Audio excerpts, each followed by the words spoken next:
사냥에서 털 많은 양들이죠. 여러 양이 이제 오늘날 뭐 양을 갖다가 구체적으로 얘기하면 면양이 있고, 그 다음에 염소가 있고, 그 다음에 산양이 있고, 이렇게 구분이 오고, 또 한 종류를 더 보면 영양이 있어요. 영양. 이게 세 개를 다 뺀 모든 걸 갖다가 영양, 가젤 같은 거 뭐 이런 거, 봉고 뭐 이런 것들, 예? 그런 것들이 다 영양미에 들어간다 이거예요. 동문회에 가면 요 세 개 빼놓고 다 영양이라고 표기한다 이거예요. 자, 그런데 원래 양양자가 염소만을 뜻했는데 후대로 오면서 1870년도에 서양에서 털이 많은 양들을 갖다가 교배, 사냥 같은 걸 교배했겠죠. 교배를 해가지고 면양을 만들어냈어요. 면양. 그리고 그게 중국이나 우리나라에 일부 빼고요. 중국에 일본 들어오면서 바로 양양자가 면양을 뜻하는 글자로 쓰게 돼요. 우리도 오늘날 양들은 면양 선거거든요. 면양을 뜻하는 말로 원래는 염소를 뜻했는데 양양자가 후대로 오면서 면양을 뜻하는 말이 되니까, 그러면 원래 염소를 뜻한 양을 뜻한 이 염소는 그러면 어떻게 부르냐? 중국 사람들은 염소를 갖다가 사냥이라고 불러요. 사냥. 중국에서는 서양의 면양을 그냥 양이라고 부르고, 서양의 면양을 그냥 양이라고 부르고, 우리도 서양의 면양을 그냥 양이라고 부르고, 그 다음에 중국에서는 산양이라고 부르고, 우리는 염소 그대로 부르는 거예요. 염소. 그 다음에 사실은 이 사냥은 양과 우리가 면양이나 염소고 유전적으로 다른 개체예요. 사실은 다른 개체인데 모양이 비슷하니까 같은 양자를 쓰고 있는데, 중국 사람들은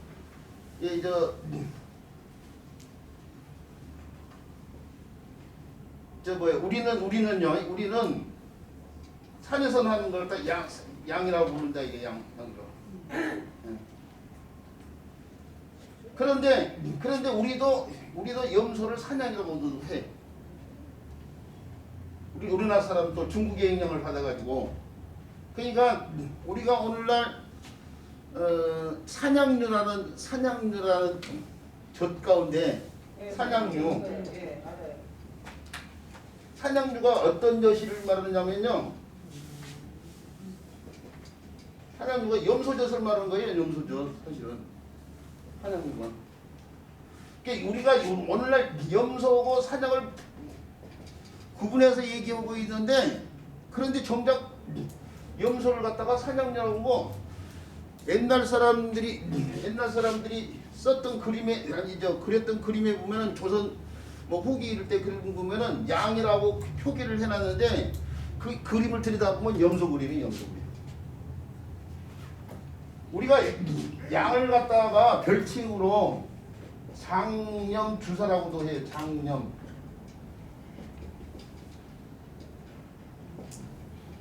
장염주부. 주부는 이제 문서 같은 걸 담당하는, 별주 볼 때 쓰는 옛날 벼슬 이름이에요. 종팔품 벼슬 이름인데, 문서 같은 거 작성하는 벼슬아치들을 갖다가 주부라고 부르거든요. 별주부전의 주부가 그거인데, 긴 수염을 갖고 있는 이제 높인 거예요. 견공을 때처럼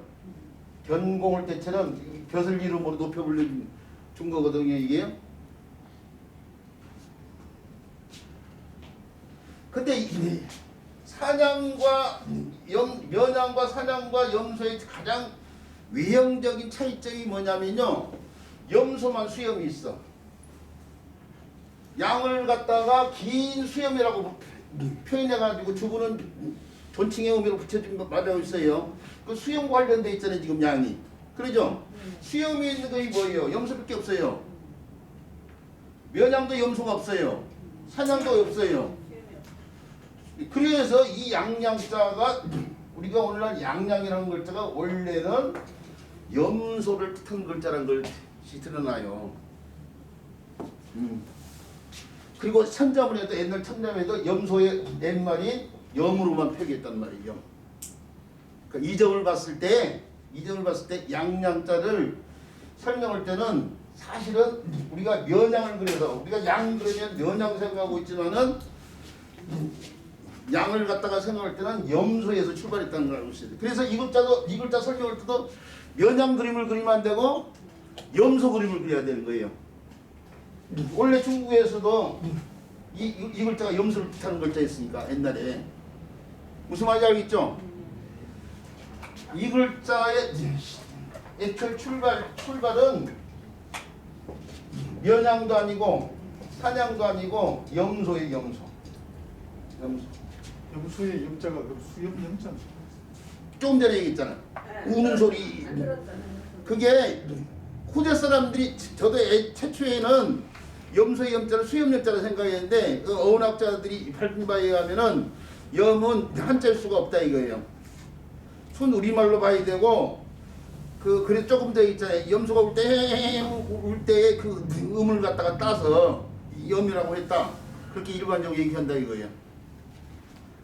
자, 그래서 이제 요 글자를 그리려면 요 글자의 자원이 염소 관련되기 때문에 요 글자를 이제 염소를 그려서 설명을 해줘야 돼요. 염소를 그려서 설명인데 염소를 한번 그려볼게요. 뿌리 이렇게 있어요. 우리가 소자처럼 양양 떠서 뿔을 중심으로 한 머리 부분으로만 이루어져요.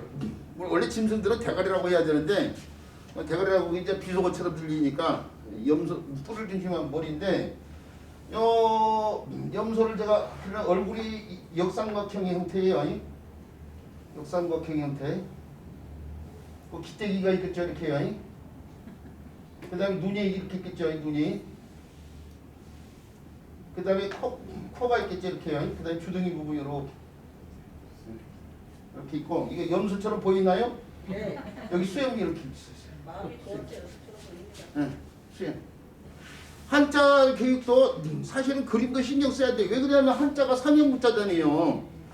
형태를 그대로 번뜬 데서부터 출발하기 때문에 고문자를 설명하기 전에 그림을 갖다가 그려서 고문자가 매치를 시켜줘야 될 거 아니에요? 이 정도면 준수해. 이거 양양자 그림 그리기 위해서 옛날부터 그림 책 찾아가 다 공부해서 지금 그린 거예요 지금 사실은. 한자를 공부를 30년 동안 하고 있는데 길거리 가다가 시간 좀 남으면요 헌책방에 들어가가지고요 헌책방에 들어가서 책 싸다니요 그림 그린 거죠. 동물 그림 그리기 2,000원이면 사. 아무리 비싸도 3,000원밖에 안 돼. 막 돌다가 사볼 거 없으면 아이들 동물 그리는 것이라도 사가지고 나와요. 그게 보면 개견자 개 그려야지. 네? 뭐 고목자 같으면 곰 그려야지. 뭐 하잖아요 지금. 이것도 그림책 보고 공부해서 지금 그린 거예요 사실은. 네. 자, 근데 이거 이제 문자로 표현하려면 문자는 선이나 점으로 표현이 되잖아요. 이걸 어떻게 표현하냐면 이렇게 표현했어 이렇게. 뿔이 있고요. 그 다음에 귀오고 눈오고 길다란 부분이 있고, 그 다음에 이게 주둥이 뼈 쪽은 턱과 주둥이 부분이요. 주둥이를 특징 삼아서 주둥이 부분 이렇게 있고, 그 다음 가운데 중앙선을 이렇게 표현했어요. 이렇게. 그러니까 그게 뭐 그걸 그대로 빨간 형태요. 그걸 그대로 표현해내면은 이렇게 되는 거예요. 이렇게. 그러죠? 이명쌤이 원하는 형태 고문자 설명해드릴게요. 제가 원하는 거 그게 아니에요. 뭘 설명해달라고? 밑에 여기 고문자에 보니까 손이 있어서 그 손이 왜 있냐고 그거 물어보려고. 뭐? 여기 가끔에 보면 양양자 옆에다가 채찍이 있고 손이 있어요. 그게 왜 있냐고 그걸 물어보려고 하는 거예요. 그거 기를량자 설명하면 돼. 그거 기를량자잖아 지금. 네. 그거 다 붙여 기르고 있는 거야 지금. 네. 그거 거기에 고문자는 기를량자의 고문자고 네. 여기는 양양자 지금 고문자 보고 있어. 네. 네. 집중하세요. 합식하고 아무 관련이 없으니까. 그거 너무 앞서다가 자꾸 천천히 살펴보세요. 그다음 이렇게 양양자 이렇게 해야 되는데요. 그것이 다시 문자 변화의 과정을 친데 여기 뿔 부분을 이렇게 표현했어요. 그다음에 이 나머지 선 이거 반드시 펼치지 이렇게요. 이것이 반드시 펼쳐지고 이렇게 내려오죠. 자, 이렇게 되는데 제가 봤을 때 있죠. 너무 저거는 설명을 디테일하는 경향이 있는데 국내 어떤 책에도 뭐 중국 책도 마찬가지인데 저는 이 부분이 수영으로 보여요. 수영. 아, 수요. 이게 염소를 패고 염소의 특징이 뿌리도 있지만 송도 뿌리 있고 그런데 염소 다른 면양이나 사냥에 비해서 염소는 수염이 있잖아요. 수염. 그게 요 밑으로 쭉 내려온 선은 수염으로 보여진다. 이 수염. 근데 어쨌든 간에 요 형태인데 요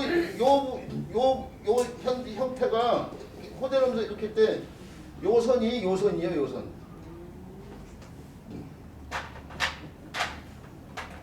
여기 요것은 요걸 말하는지만 요 선이 바로 이 선이에요. 그러니까 이게 뿌리잖아요. 그러니까 이게 뿌린 거예요 지금. 그러니 네. 매치가 되죠? 네. 그 나무 누구지 얼굴에 또 다른 윤곽을 갖다 더 펴내서 이런 거죠. 그래서 이게 원래는 염소를 나타내는데 염소의 옛말에 염이라고 있어요. 염양이 돼야 되는데 호대로 오면서 서양에서 면양이 들어오면서 그 면양을 뜻하는 말처럼 그냥 양양하고 있다. 이거를. 자, 우리 선생님 저도 최초에는 이게 양양자가 면양 쪽을 생각하면서 설명을 했는데 그게 아니었더라 이거예요. 이참에 양양자는 그래서 저 한자 어휘 가운데 희생양이나 뭐 이런 말들이 희생양이 면양의 양이 아니고 염소의 염소. 그러니까 그걸 모르는 사람들이 희생양 그림을 그릴 때 면양 그리면 이거 엉터리인 거예요. 엉터리.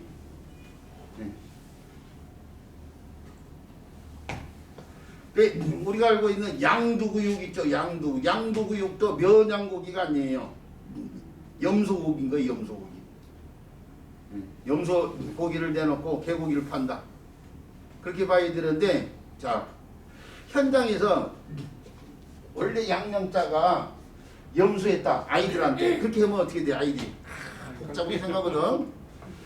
가르치는 우리 교육은 우리는 이게 원래는 염소 관련된 글자인데 아이들 가르칠 때 좀 수준이 낮은 어른들을 가르칠 때는 그것까지 설명 것 없어요. 그냥 양양자로 그냥 설명에 들어가는 거야.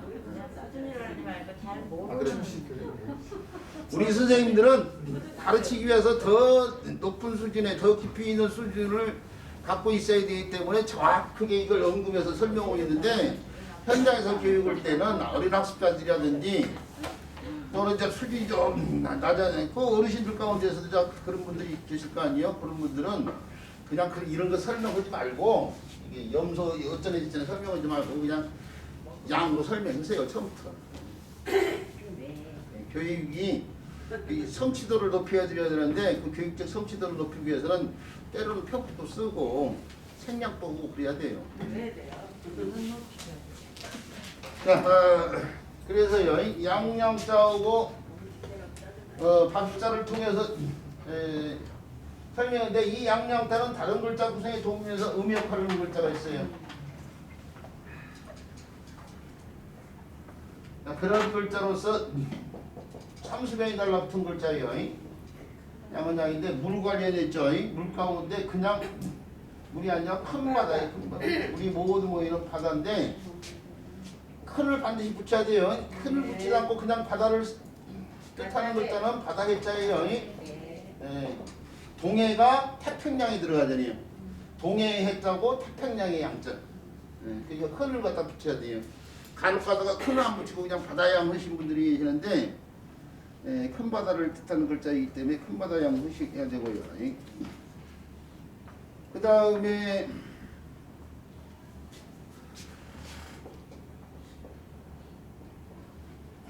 이 글자처럼요. 이 글자처럼 양념자 밑에 탭을 갖다가 좀 생략했죠. 길명자를 갖다가 덧붙였죠. 길명자. 길게 흐르는 물을 갖다가 피우는 거예요. 길게 흐르는. 길게 흐르다 보니까 뭐예요? 갈래진 물이 이렇게 생겨날 수도 있는데 갈래진 물이 있는 길게 흐르는 물이 갖다 피는데 이렇게요. 이렇게 된 거. 갈래진 물. 요 핵은 요 핵이고 요 핵이고 요 핵이든 길게 흐르는. 그 양양자가 음역하려는데 이게 길게 흐르는 물이란 말이야. 이걸 설문에 대해서는 물에서 수염 이게 사람으로 봤어요. 사람으로 봤는데 그게 아니에요. 이게 이글 자체가 물 관련되기 때문에 이 글자가 뜻이 긴강이에요.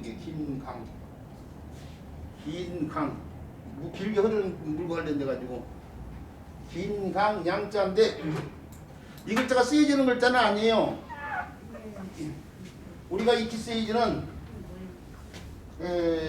어휘에 포함되어 쓰이는 글자는 아닌데 왜 그러면 이 글자 쓰냐? 이 글자를 알아야지 이 글자를 설명할 수 있기 때문에 그러죠. 이 글자는 이제 교육용 한자니까.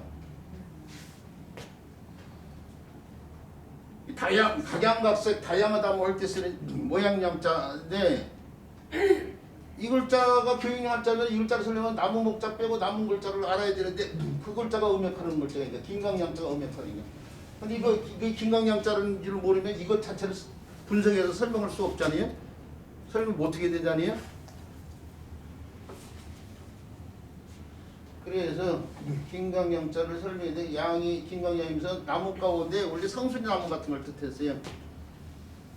근데 하나의 한자가 여러 가지 뜻을 지니게 되고 가차되기도 하는데 이 나무 같은 걸로 틀을 만들고 그 틀에다가 메주 같은 거 써가지고 콩 같은 거 쏘아가지고 찍어내면 메주가 이렇게 딱 나오죠. 같은 크기로 같은 모양으로 이제 그 틀과 관련되면서 모양 양자가 되고요. 그 다음에 양으로 쓰이지는 글자는 요 글자가 있고요. 그 다음에 양이 음역한데 단모만 되면은 앙이 돼요. 앙. 양이라는 놈이 이용 플러스 야 플러스 이용인데 야가 이 플러스 아가 합쳐진 말 아니에요? 이양 이 야가 이야가 된 거 아니에요? 자, 두 개의 모음이 합쳐져 있잖아요. 지금 이해하는데. 근데 단모음만 됐다는 것은 하나가 없어졌다는 거 아니에요? 이 몸이 잘 달라붙고 떨어지지 이 몸이 없어지면은 아만 남아요. 그래서 아만 남기 때문에 결국 앙이 되는 거 아니야? 자, 그런데 옛날에는 반침이 있다가 없어지면서 반침에 의해서 어떤 거 이용 어떤 건 시옷으로도 이렇게 바뀔 수 있는데 과일이 과실이고 같은 말인 데서 알 수 있듯이 이응과 시옷이 교환이 잘 된다고 했죠. 한자에서는요. 그러니까 패턴. 그러면 앙이 뭐가 될 수 있어요? 상이 될 수 있죠. 자, 그래서 상으로 쓰여진 글자가 바로 이 글자예요.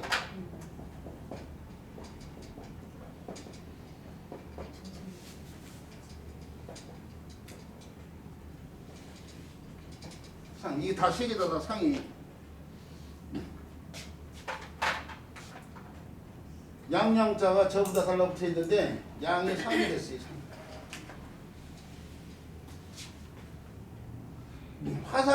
화살자라네. 또 집중 쳐도 되네. 보이시자예요. 보이시자가 제탕모에서 나온 글자 아니에요? 제사 관련돼 있죠?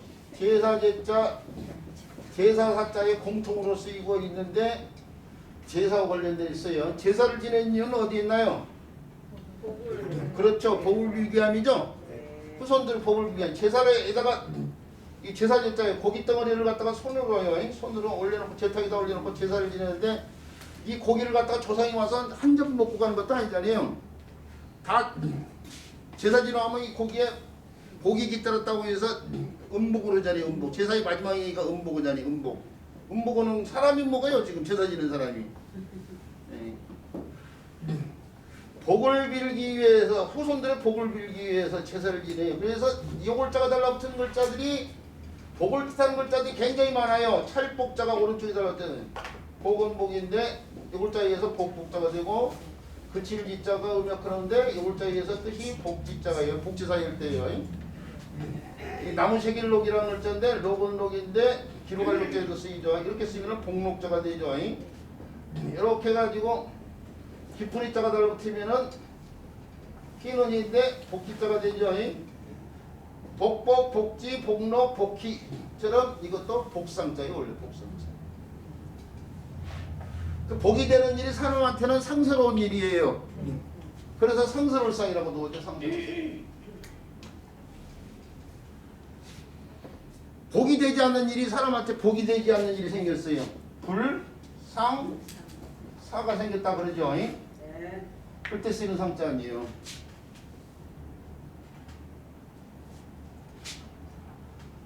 자, 부숫자 공부할 때 배워야 될 상황이 부숫자 할 때 이 글자가 달라붙으면 뜻이 복과 관련된 뜻이 글자가 많다는 거. 왜 복이냐 이거예요. 제사를 지는 이유가 후손들의 복을 빌기 위함인 거죠. 간혹 가다가 제사를 지내다가 우리 집안에 복을 내리십시오 빌면서 제사를 지낸단 말이에요. 근데 옆집에 왼수가 살아. 그러면 그 집은 뭘 내려달라? 재앙을 내려달라고 빌 수도 있어.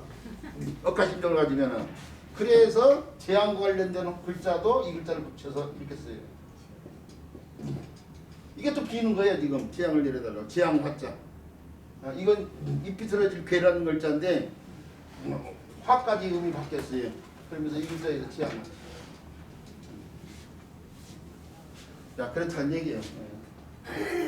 그 다음에 이것은 말을 갖다가 언제 어디서 무엇을 어떻게 하나도 빠뜨리지 않고 자세하게 얘기한다고 해서 자세할 성자죠. 자세히 알아야 되는데 자세히 알면 어떤 사람에 대해서 자세히 알려면 이름부터 알아야 돼. 근데 이름을 모르겠어. 작자 미상을 때 쓰는 상자예요. 그 다음에 이 글자는 기두자가 달라붙었죠. 기두자 새 날개 끼고 관련된 기두자. 날개 끼 쓰면서 빙빙 날아서 하늘로 올라간 거예요. 그래서 빙빙 돌아 날상 줄여서 날상 하기도 하고 더 정확히 얘기하면 빙빙 돌아 날상. 그냥 줄여서 날상이라고도 하지만 빙빙 돌아 날상. 새가 하늘로 비상한다 할 때 쓰는 상자예요. 비상하다. 자, 이렇게 해요. 다른 글자 구성에 도움에서 음역하는데 하나가 더 있어요. 상이 강으로 바뀌어가지고 사람 성으로 쓰이는 옛날 모계 사이를 증명하는 성강자가 있죠. 강태공을 때 씁니다. 성씨강자.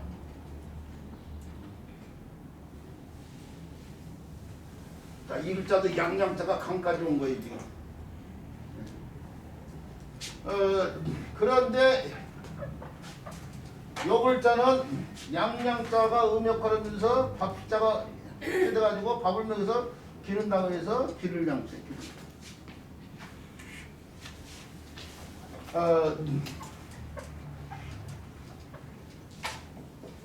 그리고 이 글자는 다른 글자 구성에 도움에서 음역하는 글자가 있는데 이렇게 해가지고 이렇게 쓰면은 양은 양인데 무슨 자가 더 달라붙었어요? 병들 여기라는 글자가 달라붙었죠? 요걸 정확히 알아야 된다고 했어요. 이 글자 부숫자인데 이거 무슨 자라고요? 무슨 자라고요? 병들 여기라는 글자를 알아야지 여기라는 음을 알아야지 이 글자를 찾아낼 수 있어요. 옛날에 병지럼 이런 식으로 옛날 공부하신 분들은 병지럼 이렇게 배웠어. 병지럼 하면 안 돼요. 여기라는 걸 확실히 알고 있어야 돼. 이게 음이 여기라는 음을 갖고 있는 글자인가요? 자, 그래서 병 관련돼야 돼 뜻이. 막 몸이 간지러운 증세가 있어. 그걸 뭐냐면 긁을 소자를 써가지고 소양증이라고 그러잖아요. 소양증. 그럴 때 쓰는 가려울 양자예요. 가려울 양자. 가려운 데를 막 긁는 병 증세에 소양증. 근데 가려운 곳이 신발 속에 있어. 그래가지고 신발을 신을 때 막 긁으려고 해요. 임시방편책이죠. 미봉책. 고식지게. 뭐 이런 말과 통하는 말인데 그게 격화소양이죠. 격화소양. 격화소양을 쓰는 거지. 근데 이 글자가 복잡하니까 호세 사람들이 이렇게 해가지고 그냥 양양구만 써서 쓰기도 해요. 자, 그렇다는 거 알아두시고요. 그 다음에 우리 책에 보니까 이 먹여서 기른다고 했는데 옛날에는 호대로면서 먹여서 기른다고 해서 밥자로 쓰고 있지만 공자에는 다 거쳐서요. 착짓을 들고 양을 갖다가 어떻게 돼요? 기르는 상을 갖다 표현했어요. 다 거쳐가지고 손에 책짓을 넣고 다 거쳐서 양을 기르는 상황을 표현했는데 각골로 그렇게 표현했지만 소전에 와서요 1500년 후에는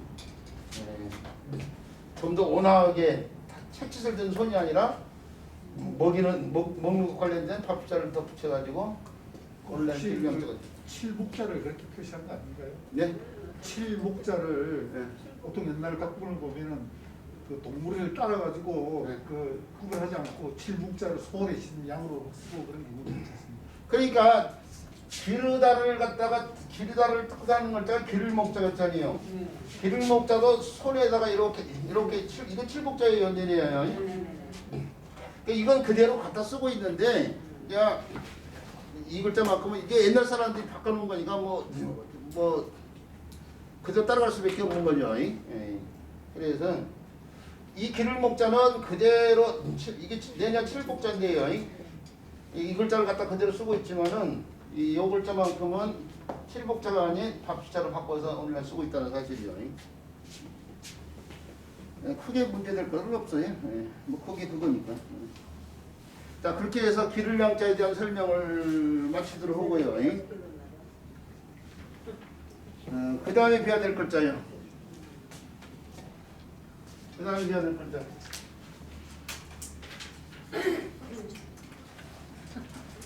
벌써 50분입니다.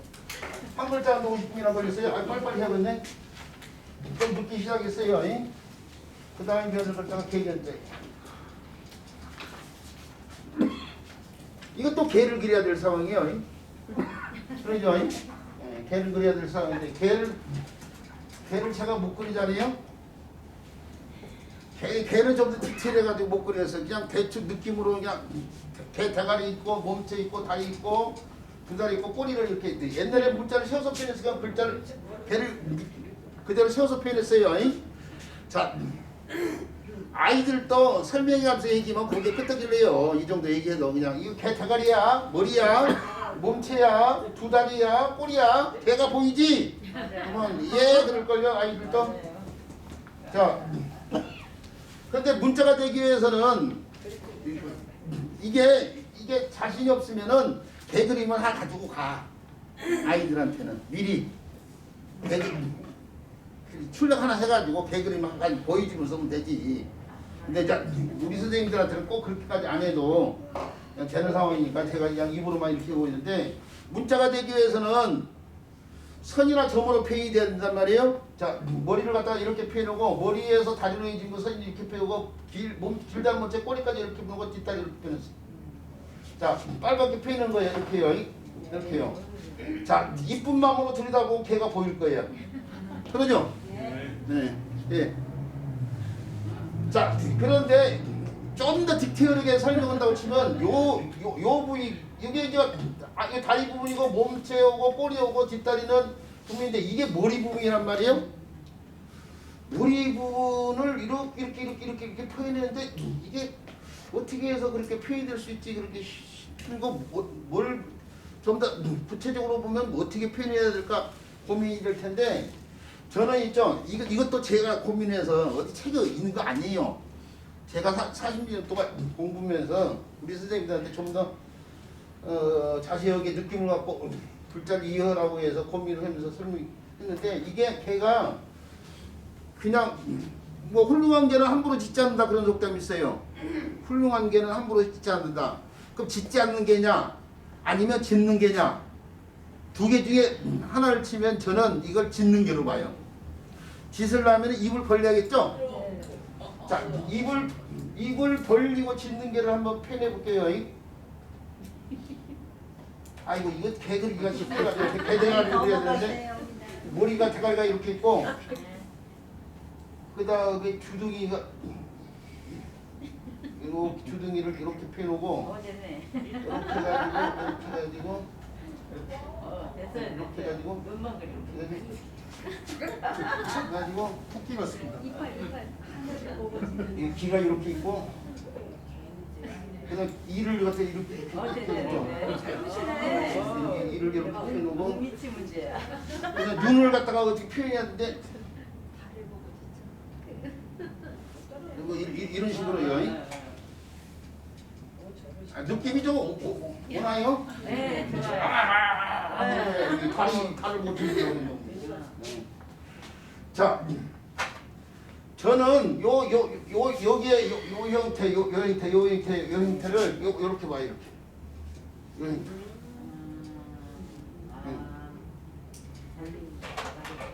네. 지금 여기 이렇게 돼 있잖아요. 그것이 이렇게 이제 세우면 그렇게 되는 거 아니에요 지금? 그러죠? 이게 이렇게 짓는 이게 있고 기부분이다 이거예요 지금.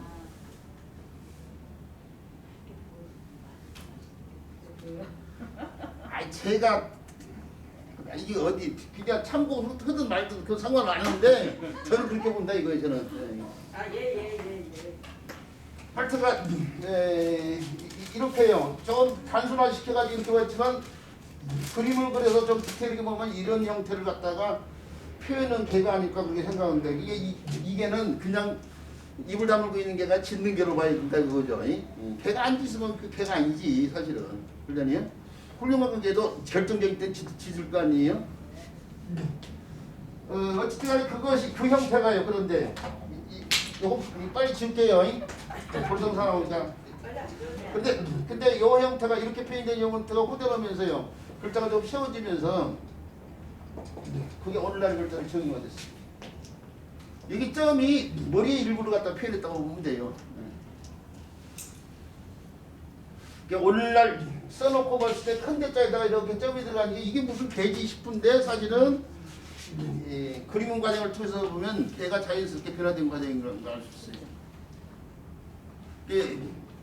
제가 30년 동안 현장에서 교육을 하고 있는데 개는 그냥 대가리 그려놓고 몸치 그려놓고 다리 그려놓고 꼬리 그려가지고 그냥 문자가 되기 위해서는 선이나 점으로 표현했는데 이렇게 표현한다. 이게 최고 쉬운 방법인 것 같아요. 자, 그 형태가 변화되는 걸 좀 더 추가해가지고요. 그래서 이루어진 글자가 개견자고 이게 이제 애완견 할 때 쓰이는 글자인데 요즘에는 애완견이라고 하지 않고 반려견이라고 더 많이 얘기해요. 애완견이 반려견이 있는데 애완견과 반려견이 거기서 거긴 것 같지만은 반려견은 동반자의 반자에 그냥 애완은 사랑한다는 말이지만은 반은 동반자처럼 생각하는 거예요. 반려자 할 때 쓰이는 글자인데 반려자, 반려견. 그러잖아요? 이 애완견이 반려견으로 지위가 격상된 거예요 지금. 근데 격상되는 것은 주거문화 때문에 그래요. 주거문화 때문에. 옛날 사람들이 배로에서 키웠어요. 마당에서 키웠어. 마당에서 키웠는데 그냥 단독주택에 살면서 마당에 키웠는데 오늘날 사람들이 50% 우리나라 사람들이 50% 이상이 어디서 살아요? 아파트에서 살아. 아파트에 마당이 없잖아. 걔가 어떻게 마당에 있어야 될 걔가 어디로 들어가지? 집으로 들어올 수밖에 없어. 그렇지. 집으로 들어오고 이제 우리 선생님이 얘기한 침대 옆으로 오는 상황이야. 그러니 반려로 주거문화 때문에. 이제 이렇게 단독주택에 살고 그러면 마당에다 풀놓고 키울 텐데 아파트에서 키우는데 아파트에 집에서 같이 동거할 수밖에 없잖아. 그러니까 반려견으로 소환 바뀐 거 아니에요? 어쨌든 간에 그 반려견, 애완견, 견공할 때 쓰는 견자고요. 요 글자는 다른 글자 구성에 도움 주면서 음의 역할하는 글자가 있는데요. 그 음의 역할하는 글자가 바로 이 글자예요.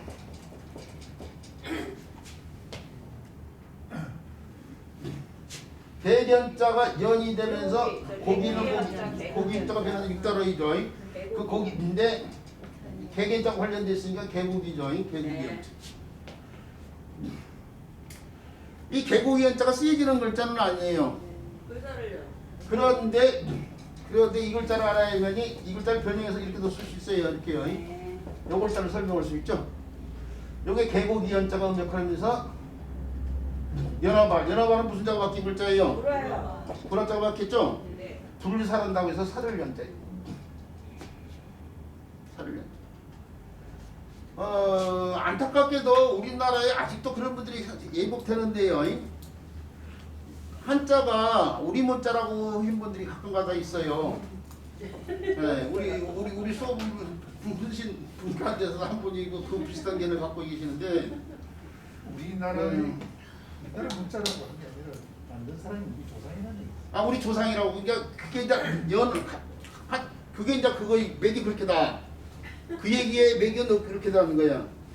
우리 눈으로 볼 수 있는 가장 오래된 문자가 각골문이고 각골문이가 은나라 시대 때 문자인데 은나라 조상이 우리나라하고 연계됐다고 이제 주장하는 사람들이 견해야. 그런데 거기서 한번 짚고 넘어가 보죠. 김치 있죠, 김치. 다른 예를 하는데 김치가 어느 나라 음식인가요? 우리나라 음식이에요. 우리나라 음식이죠? 네. 근데 있죠? 우리나라 음식이 아니라고 볼 수도 있어요. 왜 그러냐면 연운을 따서 올라가면 김치를 만들면 배추를 만든다면 배추가 우리나라 원산지가 아니에요. 그런 식이에요. 그래서 배추가 원산지가 중국이에요. 그러면 배추는 중국 음식이 되는 거예요. 원산지 따져서 이렇게 넘어간다고 치면은. 그렇지 않아요? 네. 한자 관련돼 가지고 죽었다 나도 인정하지 않을 수 없는 게 중국 문화 속에서 선수된 문자야. 배추가 우리나라 들어가지고 김치 되는 건 우리 문화 속에서 김치라는 음식이 만들어져서 우리 것이 된 것처럼 한자도 중국 문화 속에서 선수된 문자야.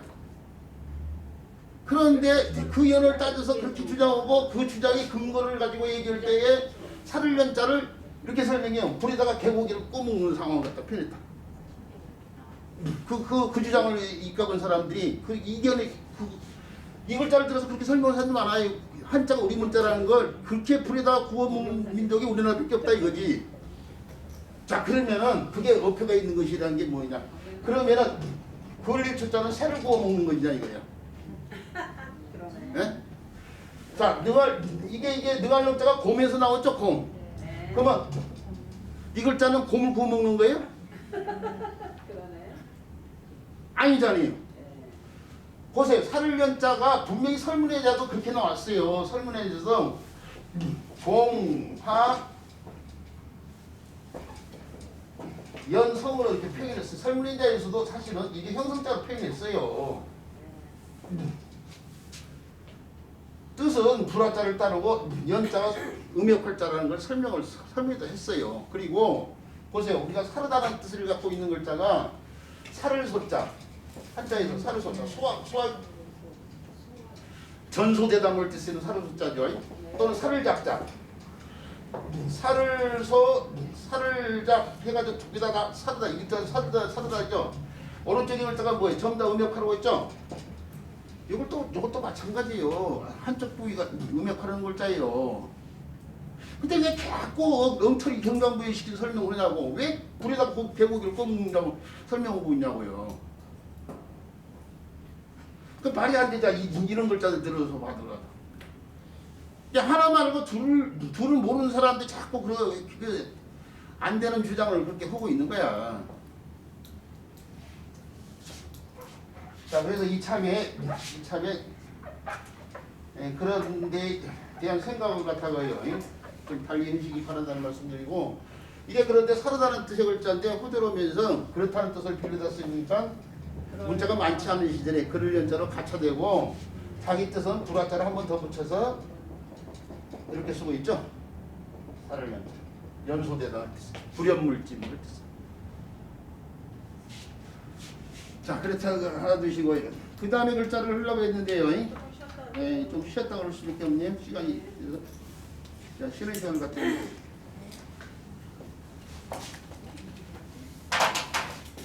아이고 그렇습니다.